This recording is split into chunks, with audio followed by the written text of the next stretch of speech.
Glória a Deus, louvado seja o nome do Senhor Jesus. Seja muito bem-vindo, meu irmão, seja muito bem-vinda, minha irmã. Estamos aqui para comentar mais uma lição da revista da Escola Bíblica Dominical, dessa vez a 13ª lição, a última lição do livro 1º e 2 Samuel, é isso mesmo, chegamos na última lição. E eu já gostaria de estar agradecendo a você, meu irmão, minha irmã, que durante esse trimestre inteiro estivemos juntos aqui, compartilhando um pouco aí da palavra do Senhor. Tenho certeza que, assim como eu, aprendemos bastante. Tenho certeza que o Senhor tem acrescentado em nossas vidas algo precioso a cada instante que aí paramos para ouvir um pouco do comentário da lição, aprendemos, porque o Senhor, Ele acrescenta, o Senhor, Ele derrama, o Senhor, Ele faz muito mais do que aquilo que imaginamos, né? E aí a 13ª lição, e o tema da lição é senso e a disciplina divina. Seu textuário vai dizer: então disse Davi a Gade, estou em grande angústia, porém caiamos nas mãos do Senhor, porque muitas são as suas misericórdias, mas nas mãos dos homens não caia eu. Está lá em 2 Samuel, capítulo 24, versículo 14. E a verdade prática vai dizer que a disciplina de Deus é cheia de misericórdia e visa nosso amadurecimento. Essa lição está dividida em 3 unidades. A primeira vamos estudar a respeito do censo de Israel. A segunda, a disciplina de Deus. E a terceira, os princípios em 1ª e 2 Samuel. A lição também tem 3 objetivos que temos que alcançar. Primeiro objetivo, reconhecer que Deus disciplina seu povo. Segundo objetivo, vigiar e orar em todo o tempo. E o terceiro objetivo, confessar a Deus os nossos pecados. Eu sou o evangelista Sérgio Cordovil e agradeço, meu irmão, minha irmã, de todo o coração pela sua audiência, pela sua participação, pelo seu acompanhamento e por ser o nosso cooperador no nosso canal, aquele que fica ansioso à espera da lição quando ela vai sair, aquele que compartilha, aquele que dá o seu gostei e aquele que deixa o seu comentário aqui na descrição do vídeo. Nosso muito obrigado.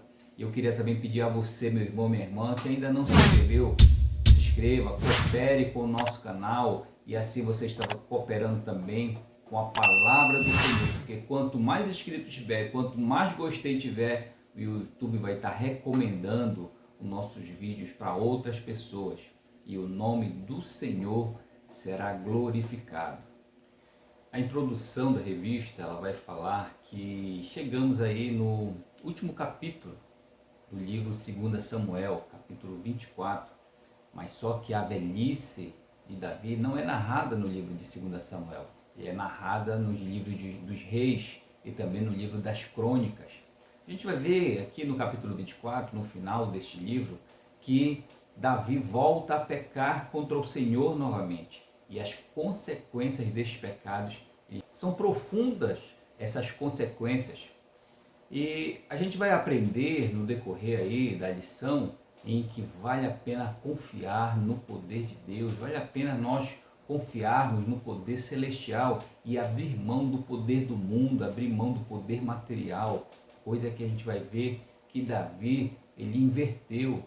Outrora ele confiava no poder de Deus, confiava no poder divino, e parece que agora o coração dele, ele deu uma reviravolta.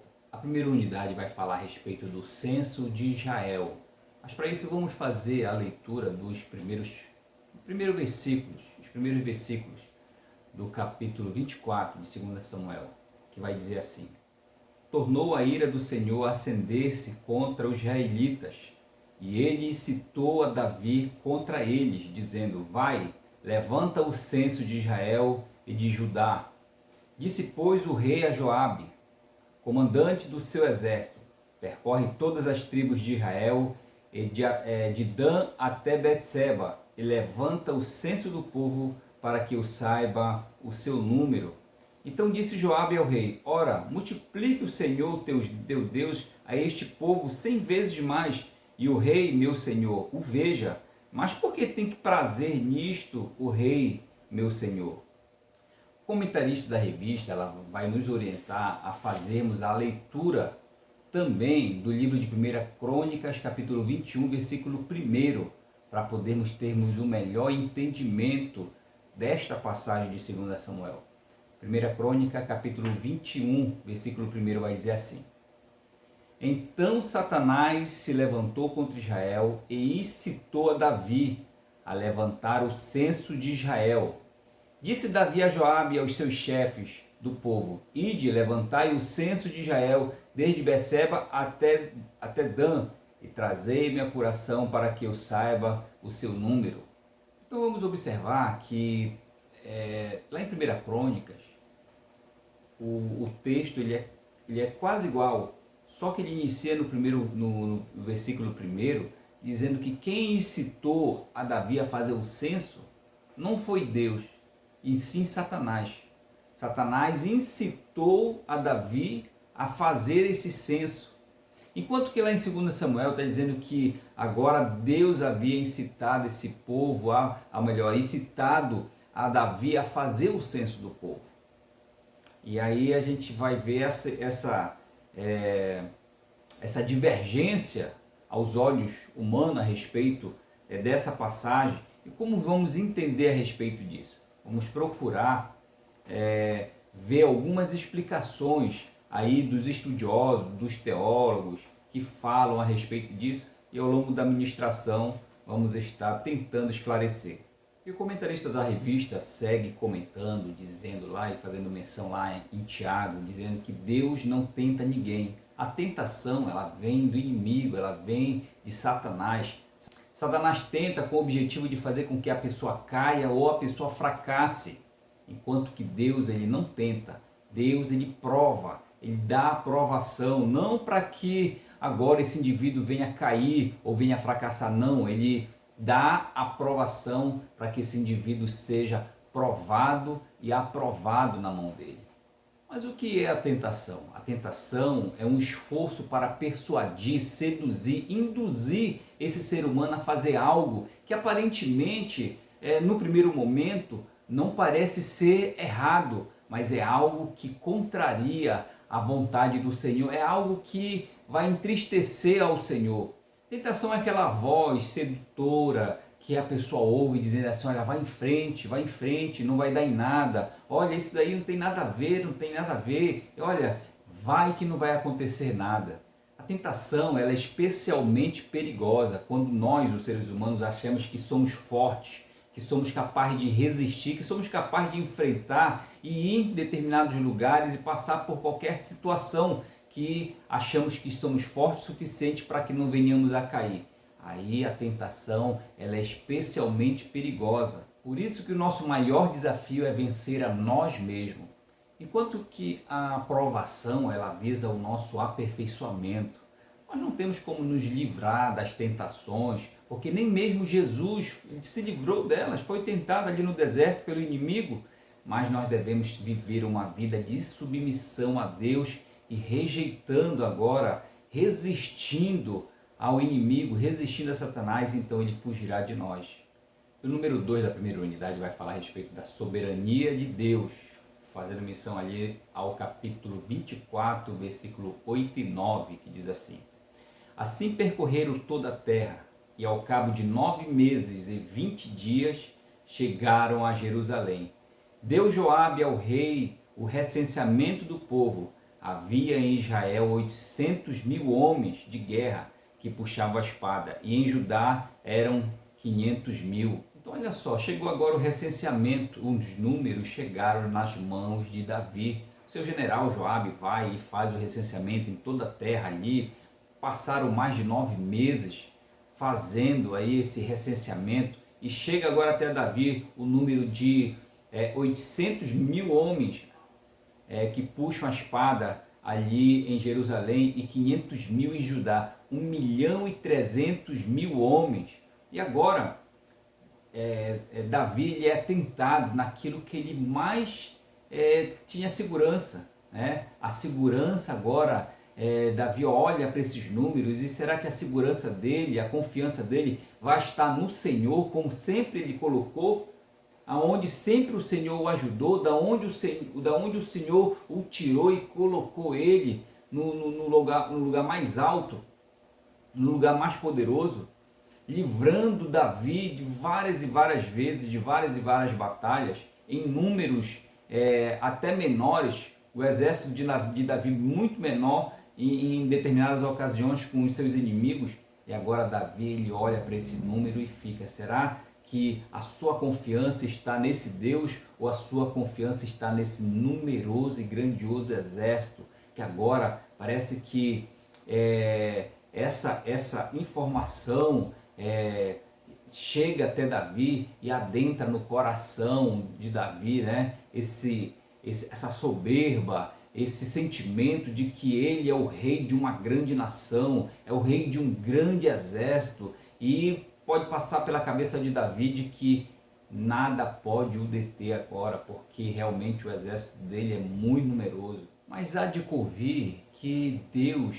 ele governa sobre tudo e sobre todos. Independente da circunstância e da situação, elas podem ser as mais adversas, as mais horrendas, mas nada foge do controle do Senhor, nada foge do controle do nosso Deus. Tudo está nas mãos do nosso Deus. Ele governa a tudo e a todos. E quem governa não é o diabo, né? Parece que aqui Davi ele foi tentado pelo inimigo, tentado por Satanás, mas quem governa não é Satanás, quem governa é Deus que governa. E isso traz um conforto para o nosso coração em saber que o Senhor está no controle de todas as coisas, independente das circunstâncias. Existe uma ilustração na revista que diz assim que o Satanás é como um cachorro muito brabo, um cão muito brabo, mas que está na coleira, e quem está segurando a ponta dessa coleira é o nosso Deus. Então ele pode latir, ele pode esbravejar, mas é o Senhor que está no controle, segurando ali aquela coleira, e o Senhor ele usa em todas as situações para que a vontade dele, o propósito dele seja realizado, seja cumprido, né? E isso devemos compreender. Então nada impede nem surpreende o nosso Deus, a vontade dele é soberana, né? E Satanás só faz aquilo que o Senhor permite. Se houver permissão da parte de Deus para que Satanás venha agir, ele vai agir até onde Deus conceder essa permissão. Fora disso, ele não tem como agir, porque o controle está nas mãos do Senhor. E o número 3 da primeira unidade vai falar a respeito de quando pecamos, fazendo menção ali no versículo 10 de 2 Samuel 24, que diz assim: sentiu Davi bater-lhe o coração depois de haver recenseado o povo, e disse ao Senhor: muito pequei no que fiz, porém agora, ó Senhor, peço-te que perdoe as iniquidades do teu servo, porque procedi muito loucamente. E a revista segue comentando, dizendo que pecamos quando perdemos o senso de discernir o perigo que está em volta. Pecamos quando paramos de orar, pecamos quando temos falta de vigilância, pecamos quando temos falta de sobriedade. E aqui parece que Davi, ele não consultou ao Senhor como as outras vezes. Se ele tivesse consultado ao Senhor, isso não teria acontecido. Ou se ele tivesse ouvido o conselho do seu general Joabe, dizendo assim: olha, que esse exército se multiplique tantas vezes e que o Senhor dê longevidade a você, rei, para ver isso com seus próprios olhos. Mas para que tu queres esses dados? Para que tu queres isso? Então parece que ali Joabe estava sendo boca de Deus naquele momento, mas ali aquele instante, como das outras vezes, Davi não deu ouvido a quem estava ali sendo usado pelo Senhor. Então parece que Davi ele é atingido pelo síndrome do sucesso. e isso sobe a sua cabeça e vem para a soberba. Ele quer saber a quantidade, o poderio bélico que ele tem na mão, então ele manda fazer esse censo para realmente saber, e quando ele chega, tem esses números em mãos, 1.300.000 homens, parece que isso aí arde no coração dele, a soberba, né, com relação a esse número, esse poderio, em achar que agora ele é o rei que domina, tem todo o poder em suas mãos. De repente passou isso pela cabeça de Davi. Eu queria abrir um parênteses aqui para você, professor, que vai ministrar essa aula. Pode ser que surja aí na classe alguns questionamentos a respeito de quem incitou a Davi a fazer esse censo. Foi Deus ou foi Satanás? Né? E a revista ela vai dizendo aqui que precisamos fazer o acompanhamento com a 1 Crônica, capítulo 21, a leitura, porque aqui em 2 Samuel vai dizer que Deus incitou a Davi a fazer o censo. E em Crônica vai dizer que foi Satanás que incitou. Mas quem na verdade incitou? Será que a Bíblia está se contradizendo? Né? Então eu fui buscar algumas explicações e todas elas não têm uma unanimidade ou não tem assim um estudo profundo. Mas uma delas vai dizer assim que parecido com a passagem ali de Jó, aonde Satanás vai e se apresenta até a presença do Senhor, e o Senhor concede, permite que Satanás vá e toca agora em Jó, né? E vocês conhecem a história, tem todo um relato lá da permissão e de o quanto Satanás foi e revirou ali a vida de Jó e fez aquilo que vocês sabem. Só que ali na história de Jó existe todo um detalhe, existe todo ali um relato detalhado a respeito, né? E os estudiosos dizem que na passagem aqui de 2 Samuel não tem todos esses detalhes, né? Então fica ali a critério da conjectura, porque na verdade o foco dessa passagem não é dizer quem realmente incitou, se foi Deus, se foi Satanás, né? E existe outros entendimentos também, existe um entendimento em dizer que Crônica vem corrigir de certa forma 2 Samuel, né? É um entendimento teológico, porque a época de 2 Samuel, os escritos davídicos ainda não tinha ainda essa percepção da questão espiritual, né? Havia ali a revelação de Deus de forma gradativa, então Deus estava se revelando, toda essa situação divina estava se revelando ali nos escritos davídicos, enquanto que no escrito de Crônicas, que já é depois do período do exílio, já centenas de anos depois, já havia um entendimento a respeito de forças malignas, né? Então, há alguns estudiosos que têm essa corrente de pensamento e acham que agora há uma força, né, que faz ali, por isso que ele usa essa expressão, Satanás o incitou, né, corrigindo de certa forma ali, que essa voz que de repente Davi havia ouvido, não seria a voz de Deus ou coisa parecida. Então são conjecturas que não dá para a gente confirmar, não dá para a gente dizer, né, que realmente esse é mais assertiva ou essa que é mais assertiva, enfim. Mas a intenção, na verdade, dos autores aí é mostrar a questão do coração realmente de Davi. Davi estava com o coração agora muito submisso à questão material do seu grande exército, né? E de repente essa tentação agora satânica, né? De repente pode ter ali cooperado para que viesse agora a sentir isso, e isso foi rejeitado, totalmente rejeitado por Deus.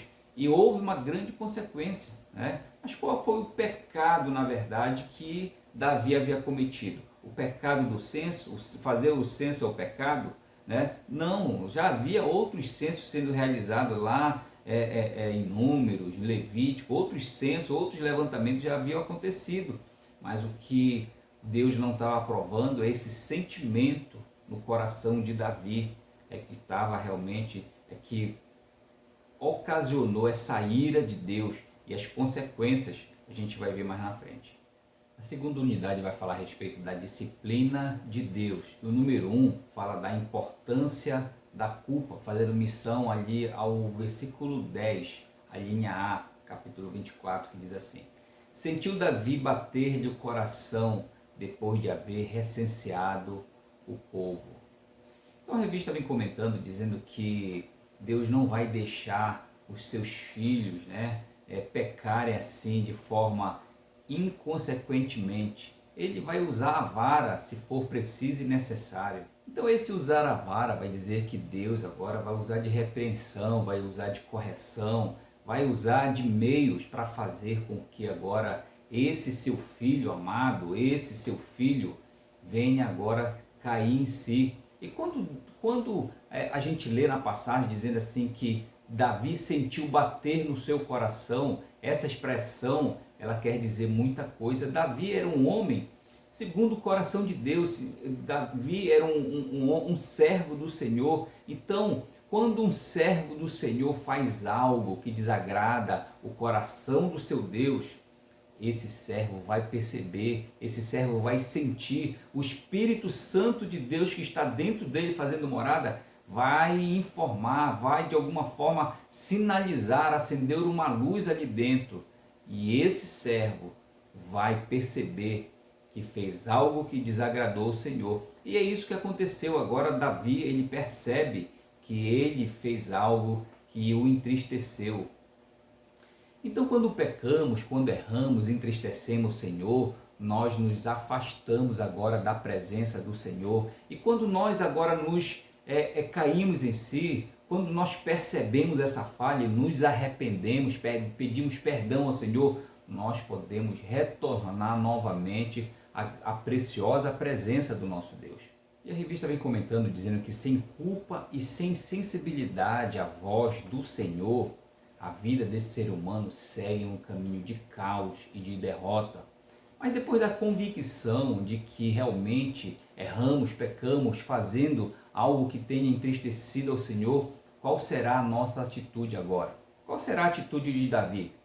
Número 2 da segunda unidade vai falar isso. Diz assim, a confissão de Davi, está lá no versículo 10, linha B, do capítulo 24, que diz assim: e disse ao Senhor, muito pequei no que diz, porém agora o Senhor, peço-te que perdoes a iniquidade do teu servo, porque procedi muito loucamente. Então Davi agora ele segue o caminho correto, ele segue o caminho da confissão, ele vai e se confessa ao Senhor, admite a sua culpa, admite que errou perante o Senhor. E lá em Provérbios capítulo 28, versículo 13, vai dizer que aquele que tenta esconder os seus pecados, as suas iniquidades, não vai ter sucesso na vida, mas aqueles que o confessam alcançarão misericórdia da parte de Deus. Então não basta simplesmente sentirmos, reconhecermos a culpa, sentirmos a culpa, nós precisamos ir no lugar certo, no lugar do trono da graça, do trono da misericórdia, e lá o Senhor está de braços abertos, nos esperando para nos perdoar. Apesar de nós não merecermos o perdão do nosso Deus, Ele sempre está de braços abertos a nos perdoar, mas muitos aí não sabem disso ou não dão a merecida atenção para isso. Muitos procuram as drogas, muitos procuram o álcool, muitos procuram até se suicidar para tentar aliviar esse fardo. Mas a gente vai ver que Davi faz a coisa certa. Ele vai diante do trono, ele se apresenta ao Senhor com o coração cheio de culpa e arrependimento e pede perdão ao Senhor. Número 3 da segunda unidade vai falar a respeito da disciplina de Deus, fazendo menção ao versículo 12, que diz assim: vai e dize a Davi, Assim diz o Senhor: 3 coisas te ofereço, escolhe uma delas para que te faça. Então Deus agora vai aplicar uma severa disciplina a Davi e a seu povo. Ele manda um profeta, o Gade, até a presença de Davi e manda dizer: olha, assim diz o Senhor, Deus de Israel, né? E diz para que ele possa escolher 3 alternativas. A primeira seria se ele escolher 7 anos de fome na terra. Segunda alternativa, que ele escolhesse ser perseguido por seus inimigos por 3 meses, ou que por 3 dias houvesse uma peste por toda a terra. Então vamos perceber, quanto menor o tempo, maior e mais intenso vai ser o sofrimento. E Davi, ele apela agora para a misericórdia do Senhor, não depender da misericórdia do homem, de cair na mão dos seus inimigos ou de ficar dependendo de outros povos para alimentar o seu, mas ele depende agora, prefere em meio a essas 3 situações, que nenhuma delas são boas, ele prefere a terceira: 3 dias de praga sobre a terra, ou seja, ele iria ficar dependendo total e exclusivamente da misericórdia do Senhor. E a revista vem comentando a respeito das disciplinas das igrejas locais, que se utilizam ali de Hebreus capítulo 12 e também de Mateus capítulo 18, e que essa disciplina ela é essencial, ela é necessária para que haja agora a correção dos membros da igreja, né? Ali fazendo uma comparação na qual o pastor que vai conduzindo a esse rebanho, a essa igreja, precisa usar a vara, precisa usar a correção, precisa usar muitas das vezes ali de forma que mais drástica, para que possa colocar esse rebanho, esse ser ali na linha reta, né? À medida que sai da direção, à medida que erra, à medida que faz coisas que estão fora daquilo que está determinado biblicamente, precisa ser corrigido, precisa ser agora admoestado. Mas que infelizmente hoje em dia se faz muita vista grossa com relação às práticas do pecado. E há de convir que o interesse agora desse indivíduo em manter o padrão de exigibilidade que o reino de Deus requer, que é um padrão elevado, muitas das vezes o ser humano não está interessado em manter esse padrão ou alcançar esse padrão de exigência que o reino de Deus ele requer de cada um de nós. E a terceira unidade vai falar a respeito dos princípios e de 1º e 2º Samuel. E o número 1 vai falar a respeito de um alerta para a liderança. Está lá no versículo 17, que diz assim: Vendo Davi ao anjo que feria o povo, falou ao Senhor e disse: Eu é que pequei, eu é que procedi perversamente, porém estas ovelhas, que fizeram? Seja, pois, a tua mão contra mim e contra a casa de meu pai. Então devemos extrair vários princípios, né? Não só do livro de 2 Samuel, mas também no primeiro livro, né, de Samuel que estudamos. Princípios esses que devemos trazer para nossas vidas do dia a dia, nossas vidas práticas. E a gente vai observar, ambos os livros giram em torno da liderança, né? A liderança, o profeta, o sumo sacerdote e os reis. Então tudo gira em torno da liderança. A liderança escolhida por Deus agora é uma bênção para esse povo, né? Esse povo agora deve se submeter a essa liderança, mas também vamos observar que esse líder ele deve se comportar, esse líder ele deve dar o exemplo, esse líder ele deve seguir ali à risca aquilo que está sendo colocado pelo nosso Deus. Então aprendemos com Davi aqui que o princípio da liderança, o princípio de liderar, ele vem agora do Senhor. E precisamos colocar tudo diante do Senhor. Devemos colocar as nossas expectativas, devemos colocar as nossas esperanças, todas elas no Senhor e não no nosso exército, ou não na nossa capacidade intelectual, ou muito menos no dinheiro. Mas sim, devemos colocar as nossas esperanças, nossas expectativas no Senhor. Então não é possível liderar o povo de Deus sem a ajuda dele. É Deus que levanta líderes e Deus que também abate o líder. É Deus que promove, Deus que organiza, é Deus que faz toda a situação para o melhor do seu povo. E a revista vem dizendo que há uma correlação direta entre aquilo que o líder faz. Se o líder fracassa, o povo, os seus liderados vão sentir agora a consequência desse fracasso. Mas também quando esse líder ele acerta, quando esse líder tem êxito, também esse povo, esses liderados também vão sentir a consequência desse êxito ali alcançado em função da liderança. E o número 2 da terceira unidade vai falar a respeito de uma nota de esperança e ânimo, fazendo menção ali ao versículo 25, que diz assim: edificou ali Davi ao Senhor um altar e apresentou holocausto e ofertas pacíficas.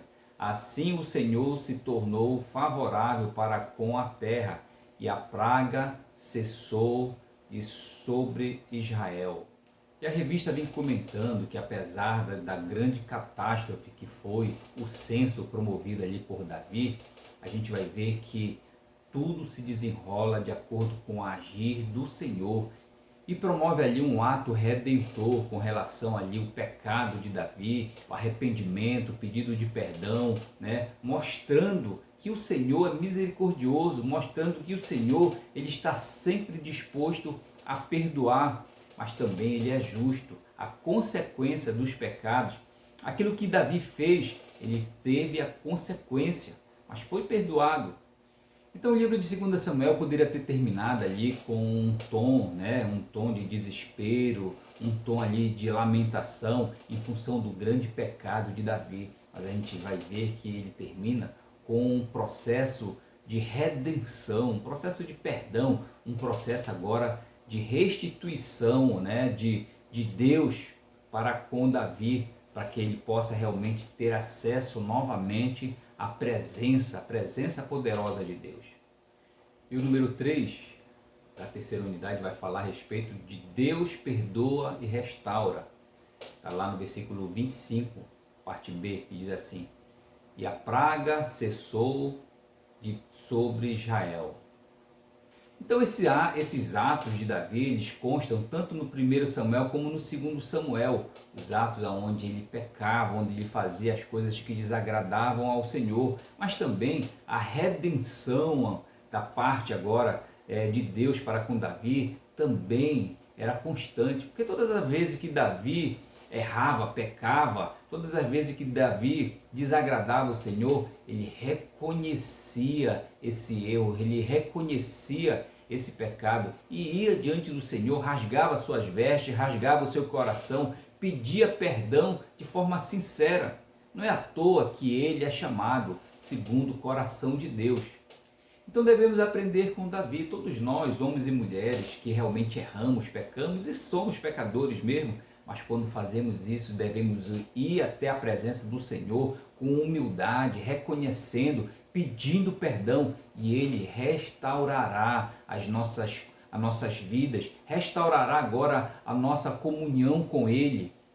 Uma vida vitoriosa não quer dizer que seja uma vida com ausência de falhas, assim também como uma vida de santidade, não quer dizer que seja uma vida perfeita. E o Deus que nós servimos é um Deus que nos perdoa e nos restaura. Só fica no chão, só fica caído aquele que realmente não busca com sinceridade a presença do Senhor. E já chegando na nossa aplicação pessoal, que diz assim: a disciplina nunca é para o nosso prejuízo, mas para nos abençoar. Qual pai não corrige seu filho?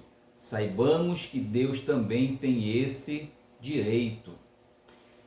Eu queria agradecer a você, meu irmão, a você, minha irmã, que esteve aí conosco durante todo esse trimestre, isso mesmo, 3 meses que passamos estudando o livro de 1 e 2 Samuel. Tenho certeza que o Senhor tem falado aos nossos corações, eu tenho certeza que aprendemos bastante aqui neste lugar, Eu aqui, você aí nos ouvindo e também acompanhando a palavra do Senhor. O Senhor é aquele que abençoa, porque a palavra dele vai dizer que é o poder para aquele que crê, e a palavra dele tem esse poder de transformar, de abençoar, né? Então, que Deus possa realmente continuar, né, abrindo nossas mentes, nossos corações para a sua palavra. E já a próxima lição vamos estar estudando agora a nova revista, e a nova revista é essa aí, ó.